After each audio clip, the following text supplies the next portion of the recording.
نحمدہ و نصلی علی رسول الکریم اما بعد اعوذ باللہ من الشیطان الرجیم بسم اللہ الرحمن الرحیم قل اوحی الی انہ استمع نفر من الجن فقالوا انا سمعنا قرآنا عجبا یہدی الی الرشد فآمنا به ولن نشرک بربنا احدا وانہ تعالی جد ربنا ما اتخذ صاحبة ولا ولدا وأنه كان يقول سفيهنا على الله شططا وأنا ظننا أن لن تقول الإنس والجن على الله كذبا وأنه كان رجال من الإنس يعوذون برجال من الجن فزادوهم رهقا وأنهم ظنوا كما ظننتم أن لن يبعث الله أحدا وأنا لمسنا السماء فوجدناها ملئت حرسا شديدا وشهبا وأنا كنا نقعد منها مقاعد للسمع فمن يستمع الآن يجد له شهابا رصدا وأنا لا ندري أشر أريد بمن في الأرض أم أراد بهم ربهم رشدا۔ ابھی آپ نے سورہ جن کی آیت 1 سے 10 کی تلاوت سماعت فرمائی۔ پیش ہے ان آیتوں کا ترجمہ اور تفسیر ابن کثیر سے۔ بترتیب مصحف یہ 82ویں سورہ اور برترتیب نزول 40ویں سورہ ہے اور مکی ہے۔ اس میں 28 آیتیں اور 2 رکوع ہیں۔ بسم اللہ الرحمن الرحیم۔ قل اوحی الی انہ استمع نفر من الجن فقالوا انا سمعنا قرآنا عجبا۔ آیت 1۔ یہدی الی الرشد فآمنا به ولن نشرک بربنا احدا۔ آیت 2۔ وانہ تعالی جد ربنا ما اتخذ صاحبة ولا ولدا۔ آیت 3۔ وَأَنَّهُ كَانَ يَقُولُ سَفِيهُنَا عَلَى اللَّهِ شَطَطًا۔ آیت 4۔ وَأَنَّا ظَنَنَّا أَن لَّن تَقُولَ الْإِنسُ وَالْجِنُّ عَلَى اللَّهِ كَذِبًا۔ آیت 5۔ وَأَنَّهُ كَانَ رِجَالٌ مِّنَ الْإِنسِ يَعُوذُونَ بِرِجَالٍ مِّنَ الْجِنِّ فَزَادُوهُمْ رَهَقًا۔ آیت 6۔ وَأَنَّهُمْ ظَنُّوا كَمَا ظَنَنتُمْ أَن لَّن يَبْعَثَ اللَّهُ أَحَدًا۔ آیت 7۔ ترجمہ۔ میں اللہ کے نام سے شروع کرتا ہوں جو بڑا مہربان و شفیق ہے۔ آپ فرما دیں کہ میرے پاس یہ وحی آئی ہے کہ جنوں کی ایک جماعت نے قرآن سن کر کہا، ہم نے ایک عجیب قرآن سنا ہے جو سیدھی راہ بتاتا ہے، چنانچہ ہم اس پر ایمان لے آئے۔ ہم کبھی اپنے رب کے ساتھ کسی کو شریک نہ کریں گے اور ہمارے رب کی شان بلند ہے، نہ تو اس نے کسی کو بیوی بنایا اور نہ اولاد۔ ہم میں سے بیوقوفوں نے اللہ کی طرف جھوٹی باتیں منسوب کر دی ہیں۔ ہمارا یہ خیال تھا کہ کبھی انسان اور جن اللہ پر جھوٹ نہیں بولیں گے، اور چند انسان ایسے بھی تھے جو بعض جنوں کی پناہ لیا کرتے تھے۔ انہوں نے جنوں کی سرکشی اور بڑھا دی، اور جیسا تم نے سمجھ رکھا تھا ویسا ہی انہوں نے بھی سمجھ لیا تھا کہ اللہ کسی کو دوبارہ زندہ نہیں کرے گا۔ یہ تھا ترجمہ سورہ جن کی آیت 1 سے 7 کا تفسیر۔ آیت 1۔ قرآن پر جنوں کا ایمان۔ اے نبی صلی اللہ علیہ وسلم، آپ اپنی قوم کو بتا دیں کہ جن قرآن سن کر ایمان لے آئے، قرآن کو مان گئے، اس کے آگے جھک گئے اور اس کے بارے میں یہ رائے قائم کی۔ آیت 2۔ کہ قرآن سیدھی اور کامیابی کی راہ سمجھاتا ہے، چنانچہ ہم اس پر ایمان لے آئے۔ اب ہم کبھی کسی کو اللہ کے ساتھ شریک نہیں کریں گے۔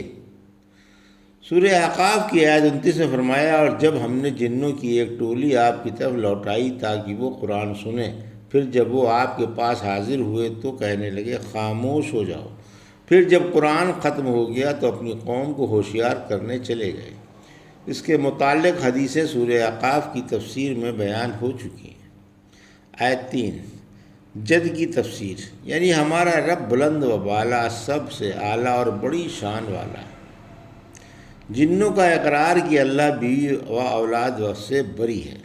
پھر فرمایا اللہ پاک بیوی اور اولاد سے پاک ہے۔ یہ لفظ جنوں نے مسلمان ہو کر رب کی پاکی بیان کرنے کے لیے بولا کہ رب العالمین بیوی اور اولاد سے پاک ہے، یعنی بیوقوفوں نے اللہ پر الزام لگایا، جھوٹ باندھا کہ وہ صاحب اولاد ہے۔ آیت 5 جن و انسان کا ایک فحش غلطی پر اتفاق، یعنی ہمارا یہ گمان بھی نہ تھا کہ جن اور انسان سب جھوٹ پر اتفاق کر لیں گے اور اللہ کی طرف بیوی بچوں کی نسبت کر دیں گے۔ پھر جب ہم نے قرآن سنا اور اس پر ایمان لے آئے تو ہمیں معلوم ہوا کہ اس بارے میں سب جھوٹے ہیں۔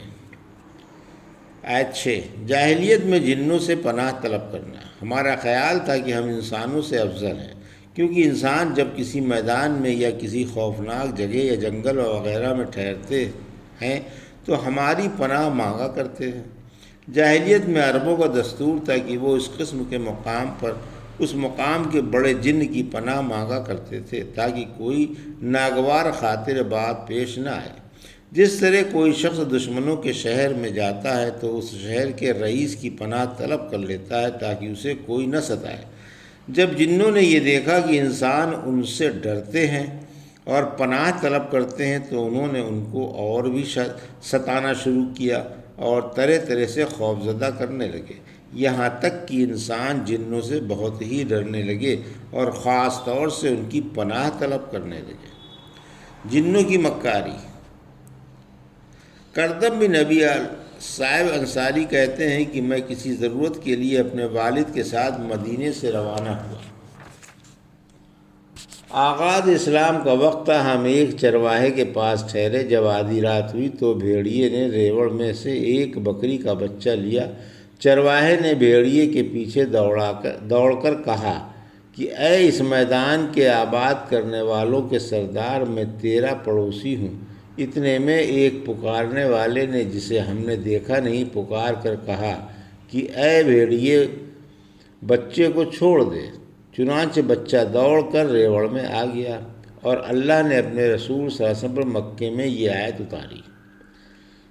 ممکن ہے کہ وہ بھیڑیا جن ہوتا کہ انسان اس سے ڈر جائے۔ پھر جب اس نے اس کی پناہ طلب کی تو اس نے اس بچے کو واپس کر دیا تاکہ اس سے وہ گمراہ ہو کر بددین ہو جائے کہ جنوں کی پناہ میں آ کر انسان نقصان سے محفوظ ہو جاتا ہے۔ آیت 7 یعنی تمہاری طرح انسانوں کا بھی یہی خیال تھا کہ حضرت موسیٰ علیہ السلام کے بعد اللہ کوئی رسول نہیں بھیجے گا یا زندگی بعد الموت کوئی چیز نہیں ہے۔ وَأَنَّا لَمَسْنَا السَّمَاءَ فَوَجَدْنَاهَا مُلِئَتْ حَرَسًا شَدِيدًا وَشُهُبًا۔ آیت 8 وَأَنَّا كُنَّا نَقْعُدُ مِنْهَا مَقَاعِدَ لِلسَّمْعِ فَمَنْ يَسْتَمِعِ الْآنَ يَجِدْ لَهُ شِهَابًا رَّصَدًا۔ آیت 9 وَأَنَّا لَا نَدْرِي أَشَرٌّ أُرِيدَ بِمَنْ فِي الْأَرْضِ أَمْ أَرَادَ بِهِمْ رَبُّهُمْ رَشَدًا۔ آیت 10 ترجمہ، ہم نے آسمان ٹٹول کر دیکھا تو اسے سخت پہرے داروں سے اور شعلوں سے بھرا پایا۔ ہم آسمان میں اس سے پہلے باتیں سننے کے لیے جگہ جگہ بیٹھا کرتے تھے، اب جو سنتا ہے وہ ایک شعلے کو طاق میں پاتا ہے۔ ہمیں معلوم نہیں کہ زمین کے باشندوں کو کوئی تکلیف پہنچانی منظور ہے یا رب کو ان کی ہدایت مقصود ہے۔ یہ تھا ترجمہ آیت 8 سے 10 کا۔ تفسیر آیت 8 بعثت رسول صلی اللہ علیہ وسلم سے قبل جنوں کی کارستانی۔ محمد رسول اللہ صلی اللہ علیہ وسلم کی بعثت سے پہلے جن آسمانوں تک پہنچ جایا کرتے تھے اور جگہ جگہ بیٹھ کر فرشتوں کی باتیں سنا کرتے تھے۔ اگر کان میں کوئی بھنک پڑ جاتی تو کاہنوں سے آ کر کہہ دیتے۔ کاہن ایک بات میں 100 جھوٹ ملا کر اپنے عقیدت مندوں سے کہہ دیتا، لیکن جب آپ کو مبعوث فرمایا گیا اور آپ پر قرآن اتارنے کا اہتمام کیا گیا تو آسمان کی حفاظت کی گئی اور سخت پہرے دار جگہ جگہ متعین کر دیے گئے اور شیطان بھگا دیے گئے تاکہ آئندہ شیطانوں کے کانوں میں کسی آسمانی بات کی بھنک نہ پڑنے پائے، تاکہ قرآن چرا کر نہ لے جائیں، ورنہ قرآن میں گڑبڑ ہو جانے کا اندیشہ تھا۔ انسان پر اللہ کا یہ خاص لطف و کرم تھا کہ اس کا معزز کلام ہر طرح سے محفوظ رہے۔ اسی وجہ سے جن کہہ رہے ہیں کہ ہم نے آسمان کا ایک ایک کونا چھان مارا، جدھر بھی گئے وہیں سخت پہرے داروں اور خوفناک شعلوں سے آسمان کو بھرا ہوا دیکھا۔ آیت 9۔ پہلے تو ہم باتیں سننے کے لیے آسمان پر جگہ جگہ بیٹھ جایا کرتے تھے، لیکن اب آسمان تک گزر بھی ممکن نہیں ہے، دور ہی سے ہمیں شعلوں سے ہلاک کر دیا جاتا ہے۔ آیت 10۔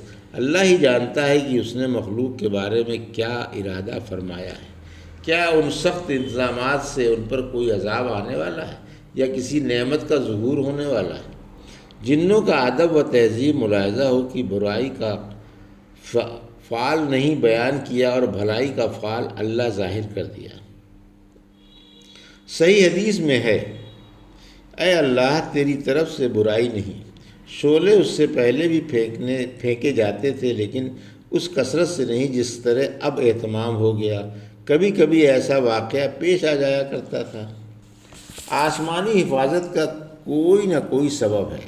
جب جنوں نے کثرت سے تارے ٹوٹتے اور شیطانوں کو تباہ ہوتے دیکھا تو سوچا کہ آسمان کی اس قدر حفاظت کی کوئی نہ کوئی وجہ ضرور ہے۔